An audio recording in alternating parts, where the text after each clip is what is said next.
저의 하루는 어머님과 저 둘이서 다른 가족들보다 조금 이르게 일어나 분주하게 아침을 준비해서 남편 출근시키고 애들 등교시키는 일로 시작을 했었습니다. 결혼해서 늘 해왔던 패턴입니다. 아버님이 살아계실 때도 방금 전 말한 대로 그 패턴대로 생활해 왔습니다. 저희는 결혼하자마자 합가를 해서 애들이 초등학교를 들어갈 때까지 시댁에서 큰 문제 없이 이렇게 생활해 왔어요. 그런데 그 잘난 동서가 사업을 한다고 일을 벌리고 보증을 잘못 서는 바람에 하루아침에 알거지가 되어 갈 곳 없어서 시댁으로 들어오면서부터 사건 사고가 빵빵 터지게 되었습니다. 어른은 어른대로 애들은 애들대로 아주 정신도 없고 기분도 상하는 날이 많아지다 보니까 하루하루 아주 지겨웠어요. 동서나 서방님은 철없는 부부처럼 시댁에 휴양하러 온 사람들 마냥 아무것도 하지 않고 받아먹기만 하고, 동서딸은 까칠할 거로 말하자면 말도 못하게 까칠한 아이인데 떼쓰는 나쁜 버릇 때문에 저희 아이들이 그 스트레스 고스란히 다 받아야 했습니다. 시어머니는 집안 시끄러워지는 거 싫고 신경 쓰기 싫으니까 무조건 저희 아이들한테 다 양보하라 하고, 저희 애들도 언젠가부터는 동서딸한테 양보하고 늘 져주는 게 일상이 되다 보니 어린 애들한테도 한계가 왔는지 한 번은 동서딸한테 양보하기 싫다고 한 모양이에요. 아무리 어린 동생이어도 당연히 계속 양보만 하라고 하면 어른인 제가 생각해도 화가 날 것 같았어요. 결국 저희 애들이 더 이상 참지 못하고 터지게 된 겁니다. 그런데 시어머니가 애들 사이에서 차별을 하신 거예요. 말로는 동서애 다루기 힘들다고 했지만 누가 봐도 차별이었어요. 시어머니 저희 애들은 몇 년을 함께 동고동락해서 다루기 쉽고 해서 그런지 함부로 대하는 듯한 행동이 서슴없이 나왔고, 동서애는 어쩌다 보니까 다루기 힘들다면서 애를 대하는 것조차 동서 대하듯 쩔쩔 매었어요. 그런 모습뿐만 아니라 동서에게 따끔하게 말을 하지 못하는 모습을 계속 보고 있으려니 속이 터져서 제가 결국 폭발을 한 사연을 여기서 한번 같이 공유하고자 이렇게 저희 시댁의 얘기를 하게 되었습니다. 사는 게 왜 이렇게 힘들까요? 저는 살면서 이렇게 힘들게도 살 수 있구나 라는 걸 경험했습니다. 그리고 어른이 어른다워야 뭔가 기대고 의지를 하는데 이건 제가 다 나서서 해결해야 하니 참 지치더군요.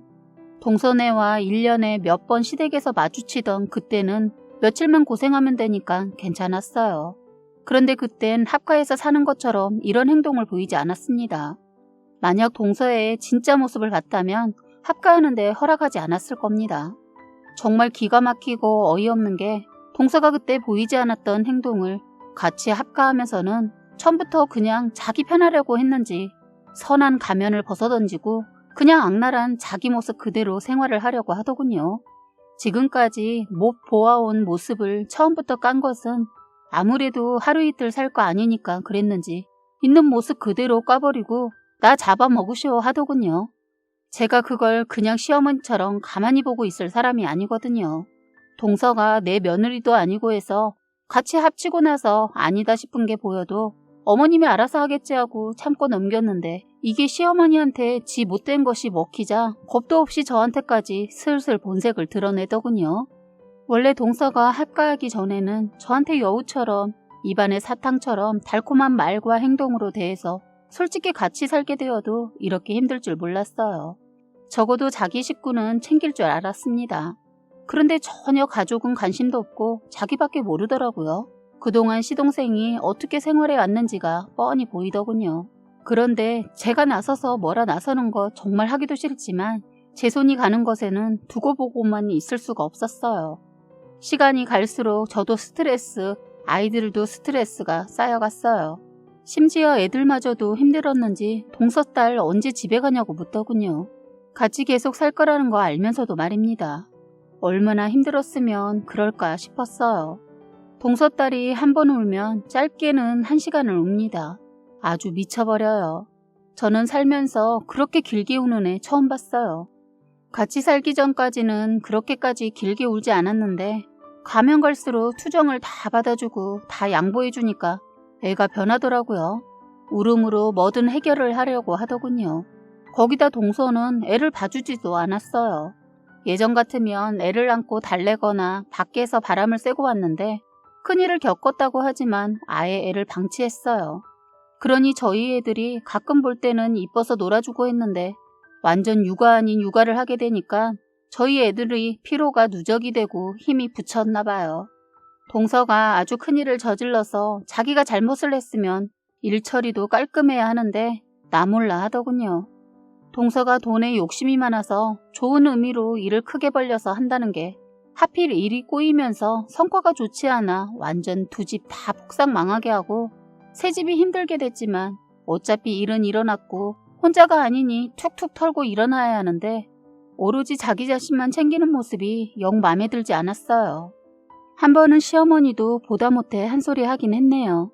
시어머니 지금도 기센 동서 앞에서 할 말도 제대로 다 하진 못하지만 그나마 예전에 비하면 동서한테 이제는 할 말은 조금씩 하는 것 같네요. 동서가 큰일을 저지른 이후로 시어머니 완전 기가 살아나셔서는 입에 거미줄 친 거 완전 걷어내지는 못하고 살짝 한마디씩 하는데 말이 거미줄에 걸려 다시 입 안으로 들어가는 경우가 있는데 그 모습 보고 있으려면 속이 터져요. 속 시원하게 내지른 것을 본 적이 없습니다. 저희한테는 쉽게 말하는 것도 동서한테는 조심조심 하는 것이 기분 더러웠어요. 몸에 밴 습관이 무섭더군요. 원래 시어머니께서 결혼 전부터 동서를 어려워했던 것이 결혼 후에도 쉽게 대하지 못하더라고요. 동서 결혼하기 전 동서네가 엄청난 부자라는 말 듣고 나서부터는 시어머니 당신 마음에 안 드는 무슨 일이 있어도 끽소리 못하고 동서 앞에서 쩔쩔매던 모습이 생각나네요. 기가 막혔던 게 상견례 자리에서 어찌나 못 봐주겠던지. 그래서 그 이후로 동서랑만 있으면 특유의 버릇이 있는데 시원하게 자기 말을 못해서 그런지 궁시렁대는 버릇이 있더라고요. 시어머니 그렇다고 기가 약하신 분 아니세요. 동서한테 못한 거 저희 가족한테는 만만하게 보고 쉬운지 저희한테는 할 말 안 할 말 가리지 않길래 제가 이혼을 결심하고 시어머니와 대판 싸워버렸어요. 시어머니 말이 더 기가 막히고 웃긴 게 저희는 가족이라 편해서 그렇고 동서는 아직 손님 같아서 그렇다는 겁니다. 그런데 결혼하고 애를 낳아도 여전히 손님 대하듯 했어요. 동서 친정이 부자인 게 그렇게 조심스러워 할 일인가 이해가 안 됐어요. 그런데 시어머니 왜 그렇게까지 쩔쩔매고 살았는지 나중에서야 비밀을 알게 되었네요. 얻어지는 게 있어서 자존심 다 버리고 그렇게 참고 살았다는 걸 알았습니다. 저희는 동서가 시댁에 들어오기 몇 년 전에 솔직히 분가할 수 있었는데 시아버지 돌아가시고 어머니 적적해 하실까봐 분가 접고 같이 아예 살기로 했는데 이건 아닌 것 같았어요. 어머님 때문에 도저히 동서도 있고 애들도 있는 곳에서 저를 무시하는 언행을 두고만 볼 수가 없겠더군요. 저는 계속되었던 분가를 하기 위해 다들 모르게 준비하고 있었어요. 제가 분가를 이제는 해야겠다고 맘먹었던 게 여러 가지가 있었습니다. 우선 동서가 워낙 잘 살아서 그런지 신혼 때 자기 얘기를 하길래 말 들어보니까 자라온 환경이 좀 다르긴 다르더군요. 그런데 시어머니 그걸 다 받아주고 서방님도 다 받아주면서 떠받들더라고요. 다른 환경에 맞추도록 하지 않고 되려 이분들께서 맞춰주고 있더라고요. 누구는 처음부터 밥하고 빨래하고 애 키웠나? 결혼해서 노력하고 또 노력하면서 끊임없이 노력하니까 이러고 사는데 시어머니는 처음부터 뭐가 그렇게 무섭고 어려운지 아니면 값비싼 선물 때문인지 동서 신혼 때 전혀 가르치지 않고 괜찮다 괜찮다 다 냅둬라고 하더니만 결국엔 살면서 본인이 개고생을 했었죠. 저야 어쩌다 1년에 한두 번 보니까 냅뒀어요. 괜히 제가 나서봐야 오지랖이란 말 듣고 간섭이네 번해해서 제 할 일만 했습니다. 아버님 살아생전 하신 말도 생각나네요. 아버님이 작은 애 좀 살림 좀 가르치라고 어느 정도는 할 줄 알아야 한다고 잔소리 아닌 잔소리를 하셨는데 그때마다 시어머니 열을 내면서 돈 많은데 뭐가 걱정이냐고 진정해서 자식이라고는 딸랑 딸 하나인데 그 많은 재산 다 작은 애 거인데 뭐하러 사서 고생을 하냐고 하셨어요. 누가 그 돈이 영원히 있을 줄 알았겠습니까? 돈이 참 우습더군요. 그 많던 재산이 하루아침에 사라져버리는 것을 봤네요. 정말 예전에 시어머니 돈이면 다 되는 줄 알고 좋아라 하셨던 분이세요. 그리고 동서한테 더 말을 못한 이유가 알고 보니 그동안 동서한테 받은 선물들이 값비싼 물건들이었다고 하더군요. 동서 집안일 머리로 몸으로 도저히 안 되니까 돈으로 다 해결했는데 과정 무시하고 결과를 보자면 시어머니 동서네 쓰레기 치워주는 청소부 역할을 하고 있으면서 가끔 동서가 값비싼 선물과 돈 주면 아무 소리도 못하고 동서 집 가서 또 허드렛 일을 했었던 모양이에요. 저희를 속이고 말입니다. 가끔 애들 봐달라고 부탁하면 바쁘다고 하셨는데 이제 그 이유를 그때야 알게 되었어요. 시어머니 넘치게 받은 게 있어서 그런지 말도 못하는 거 보니까 정말 선물 이런 거 누가 준다고 무작정 받으면 안 되는 거 알았네요. 같이 살면서 시어머니가 동서 맘에 안 든 거 뭐라 하니까 그때 동서가 그러더라고요. 선물 얘기를 꼭 짚고 넘어가더군요. 저희 동서가 보통 시어머니들이 받아들이기 어려울 정도의 성격인데 자기 맘에 안 들면 뭐든지 따지고 들고 아니다 싶으면 감정 표현을 그대로 해버리는 사람입니다. 시어머니는 동서 성격 똑 부러져서 좋다고 하셨는데 그게 이제 와서는 당신한테 독이 된다는 것을 뒤늦게 아신 거죠. 이렇다 보니까 시어머니 끽소리 못하고 동서의 행동 때문에 집안이 시끄러워진 일이 많았습니다. 시어머니 이럴 줄 모르고 저보다 동서가 시원시원하고 해서 좋다고 했는데 참 말이 안 나오네요. 지금은 후회하세요. 저처럼 그냥 어느 정도는 참아 넘기고 기분에 따라 행동하지 않고 절제된 행동에 대해 저를 흉보시던 분이 이제는 입안에 침이 마르도록 칭찬을 하시다가도 동서랑 부딪히면 또 돌변해서는 사이코 같은 행동을 하지요. 같이 계속 살다가는 애들한테도 저한테도 안 좋은 영향을 미칠 것 같더라고요. 그래서 저는 처음에 동서보다 어머니 때문에 아무리 어려워도 다 같이 사는 거 반대했습니다. 워낙 어머니가 동서 눈치를 보니까 그 모습 보는 것도 싫고 해서 그랬는데 동서네 친정이 망하자 시어머니 자기 아들 살리려고 저한테 양해 구하고 더 앞장서서 합가를 원했어요. 그런데 동서 이게 아주 잔머리를 굴리더군요. 자기만 편하자고 자기 남편은 시댁에 둔다는 거예요. 누구 보고 그 시중 다 들라고. 제가 절대적으로 반대했습니다. 그래서 제가 의견을 냈습니다. 원래는 동서가 자기 친정집으로 자기하고 애만 데리고 가겠다는 거 제가 말렸어요. 그래서 시댁으로 들어올 거면 다 같이 오던가 아니면 안 들어올 거면 다 말아라 이랬더니 동서 자기도 생각이 있어서 그랬는지는 모르겠지만 판을 뒤집어 시댁으로 들어왔어요. 자기도 일 저질러 놓고 시댁도 친정도 들어가기 힘들었을 텐데 그래도 친정이 나을 거라 생각했는지 그런 상황에서도 그런 결정을 내린 것 같기도 하고 여러 가지 생각이 스치더군요. 사실 동서가 자기 친정에 들어가는 것이 곤욕이었을 거예요. 왜냐면 동서가 겁도 없이 보증에 친정돈 끌어다 투자까지 했답니다. 워낙 아가씨 때부터 사업수단이 좋아서 친정 부모님께서 동서를 믿고 다 맡겼다고 해요. 그런데 그 운이라는 것을 다 써버렸나 봐요.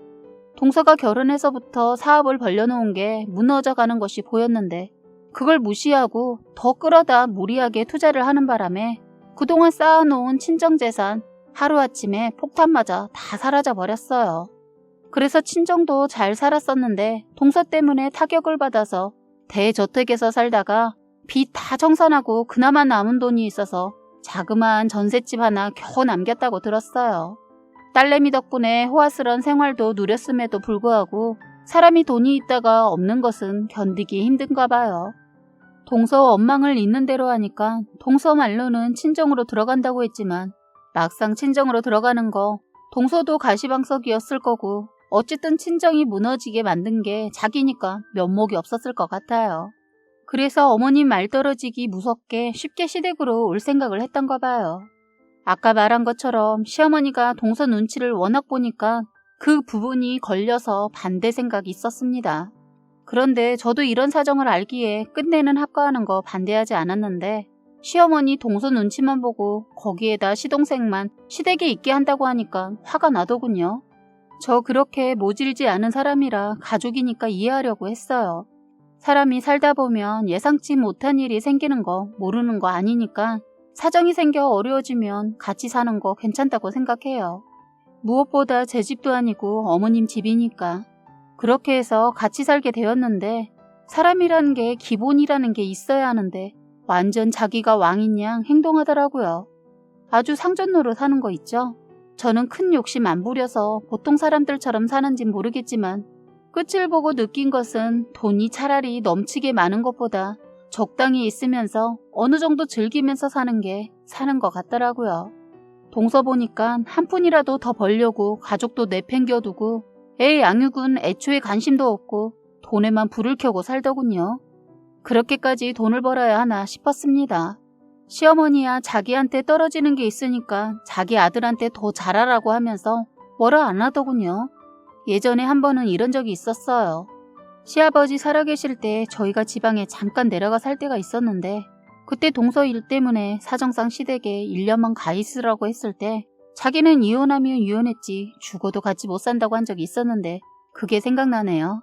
그랬던 동서가 이제는 애도 있기도 하고 시어머니를 워낙 만만하게 보던 동서라 그나마 친정보단 나을 것 같다고 판단하고 들어온 것 같은데 마음에 드는 게 하나도 없었어요. 저는 어려워하는 것 같긴 하는데 마음을 열지도 않고 무서워하진 않습니다. 시댁에 들어온 것도 제가 어렵긴 해도 순전히 어머님 집이니까 쉽게 생각하고 들어온 것 같더군요. 그게 저희가 사는데 아주 큰 문제점의 하나가 되어버렸어요. 이것이 시댁에 무서워하는 사람이 없다는 것이었어요. 아침에도 늦게 일어나서 차려진 밥을 먹고 치우지도 않고 자기 딸 어린이집에 데려다주고 다시 와서 그냥 잠을 자는 거예요. 그동안 패턴이 어떠했는지 한눈에 다 보이는 행동을 하더군요. 그런데 시어머니 행여나 아들이 이혼이라도 할까봐 말도 못하길래 제가 총대를 메고 혼쭐을 내줬어요. 사건이 있는 날 저는 볼 일이 있어서 나갔다 왔는데 너무 화가 나서 다저녁에 저녁 준비는커녕 잠을 자고 있는 동서를 불러일으켜 말을 했어요. 동서, 여기 자기 식구들만 사는 곳 아니야. 내가 3일은 맘도 추스리라고 아무 말 안 하고 있었어. 그리고 길게 일주일 지켜봤어. 그런데 이건 아닌 것 같은데. 동서 지금 뭔가 착각하고 있는 것 같아서 말해주는 거야. 했더니 이것이 그래서요. 어쩌라고요. 저 건드리지 마세요. 저 지금 폭발 직전이라고요. 형님이 들어오라고 해서 들어온 것 뿐이니까 저한테 이래라 저래라 하지 마시고 뭐 바라지도 마세요. 지금 그게 말이라고 하니? 어쩌라고? 저희 그날 서로 말 놓고 대판 싸웠네요. 그래서 이대로 그냥 두면 안 되겠다 싶어서 동서 지금 여기가 어디라고 생각해? 여기 자기 집도 아니고 친정도 아니야. 그리고 내가 동서 언니라도 되는 줄 아는가 본데 나 동서 형님이야. 어디서 위아래 없이 함부로 말을 하고 있어? 어머님은 동서 이런 행동을 다 봐주시겠지만 난 아니야. 동서가 할 일은 하고 쉬던지 해. 내가 일주일은 동서도 맘 잡기 힘들 것 같기도 하고 시간도 필요할 것 같아서 봐줬는데 이건 아니지. 밥 먹고 나면 당연하듯이 밥 먹은 거 그대로 그냥 놓고 그냥 들어가서 나오지도 않고 거기에다 서방님하고 아름이 챙기는 거 뒷전이고 지금 뭐 하자는 거야? 형님이 보태지 않아도 저 힘드니까 그만하시라고요. 그래? 그만 안 있으면? 동서 이렇게 된 게 우리 탓이야? 아름이도 동서가 집에 있으니까 더 챙겨야 하는 거 아니냐고. 저는 그날 날 잡은 김에 시어머니한테도 한 소리 했어요. 어머니도 그래요. 저희 애들이 아름이 돌보는 애들이에요? 왜 껐떡하면 아름이를 저희 애들한테 맡기는데요? 그러다가 애들끼리 문제가 생기면 꼭 저희 애들만 잡으시고 제발 저희 애들 잡지 마시고 동서나 잡으시라고요. 왜 이렇게 동서를 어려워하세요? 하자 시어머니 온몸을 바르르 떨면서 저한테 그러대요. 야, 너네가 누굴 무서워해? 그냥 큰일 치르고 안 됐길래 그냥 두는 거지. 어머니, 그렇게 말씀하시면 저만 나쁜 년 되는 거 아시죠? 왜 저만 속 좁은 사람 만들어요?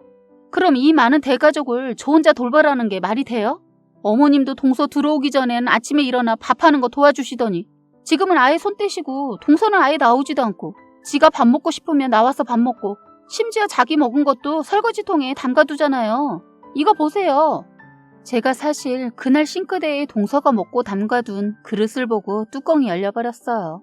싱크대에는 항상 물을 조금 받아서 둔 통이 있는데 그것에 동서가 밥을 먹고 나면 자꾸 담가두더군요.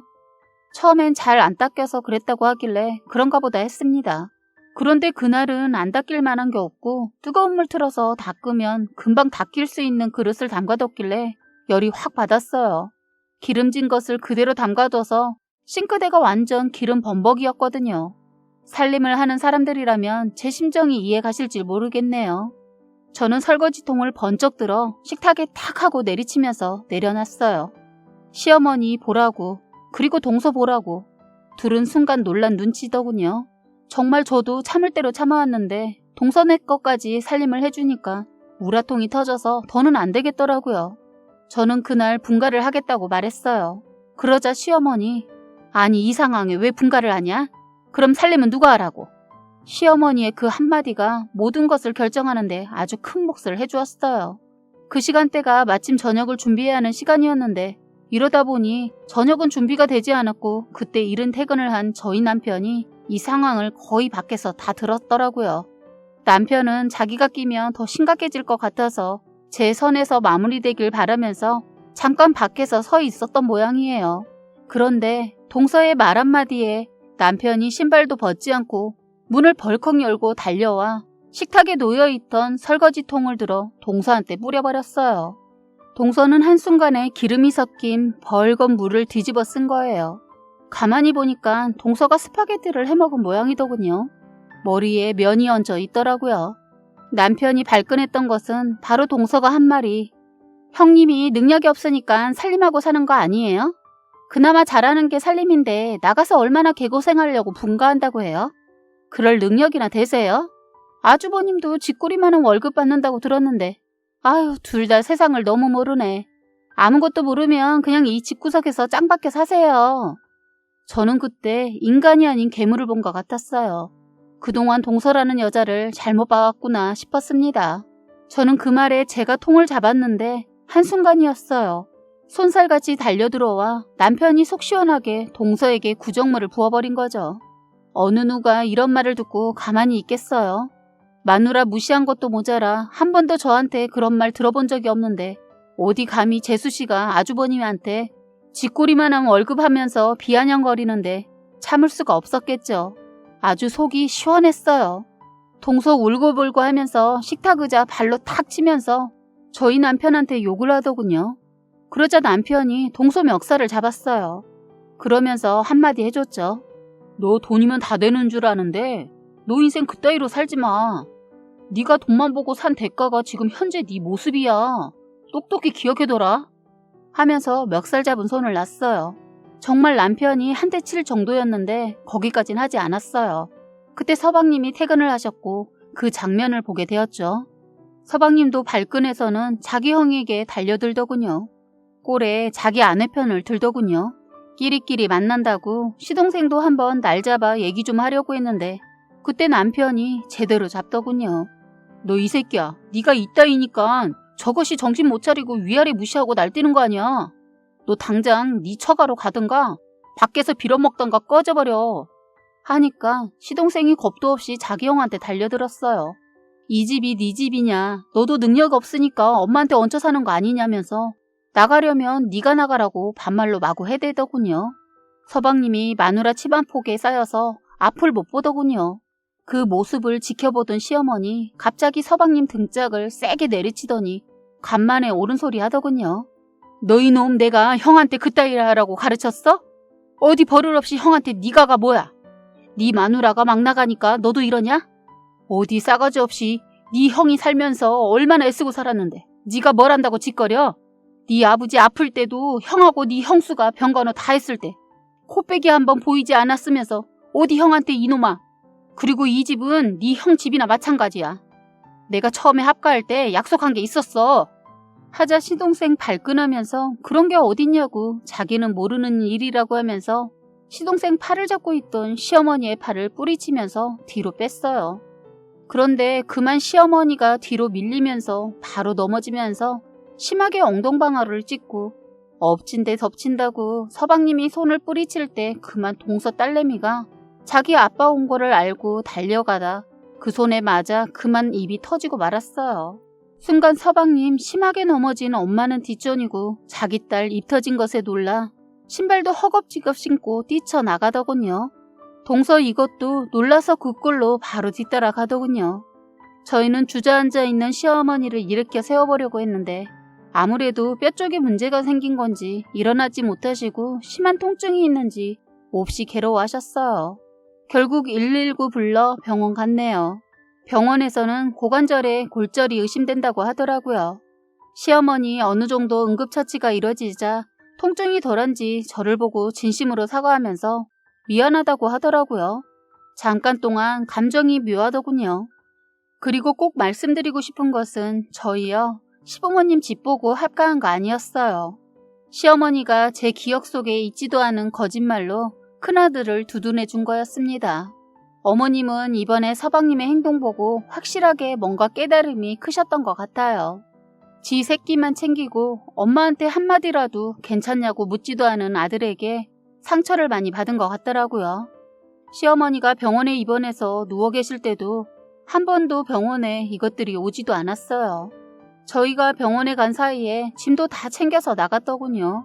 끝까지 버틸 줄 알았는데 쪽지 하나 남겨뒀더라고요. 이 집 함부로 건드릴 수 없으며 권한이 자기한테도 있어서 저희만 상속받을 수 없다 뭐 이런 식의 장문을 써서 식탁 위에 올려놨더군요. 지금은 집을 떠나 있겠지만 재산 상속 때 다시 오겠다는 말이었어요. 기가 막혔습니다. 엄마 어떤지는 관심도 없는지 묻지도 않고 인간이 재산, 그러니까 돈에만 욕심을 부리더라고요. 사람이 오래 살고 볼 일입니다. 변화가 없을 줄 알았던 저희 시어머니는 깊은 반성을 하시고 저에게 이제는 동서한테 했던 것보다 더 잘해주십니다. 저는 솔직히 적응이 안 되어서 불편하네요. 고기도 먹어본 사람이 먹나 봅니다. 시간이 지나면 익숙할지는 모르겠네요. 그냥 변하지만 않길 바랄 뿐이고 저희 분가는 당분간 보류하기로 했어요. 그리고 동선에는 처가로 들어갔는데 얼마 전 길에서 서방님을 우연히 봤는데 꼴이 장난이 아니더군요. 죽도 못 얻어먹은 얼굴이었어요. 서로 감정이 좋지 않아서 서로 아는 체도 하지 않고 지나쳤어요. 형을 개무시한 새끼가 저는 그동안 얼마나 무시했을까 싶어서 얼굴도 쳐다도 보기 싫고 말은 더 섞기도 싫어 먼 발치에서 서방님인 거 알면서 일부러 고개를 돌려버렸어요. 아마 본인도 느꼈을 거라 믿습니다. 2번 다시 얼굴 보기 싫은 인간입니다. 아무쪼록 지금처럼만 살았으면 합니다. 지금까지 여러분의 소중한 사연을 읽어드리는 해바라기 사연방이었습니다. 구독과 좋아요, 알림 설정 부탁드리겠습니다.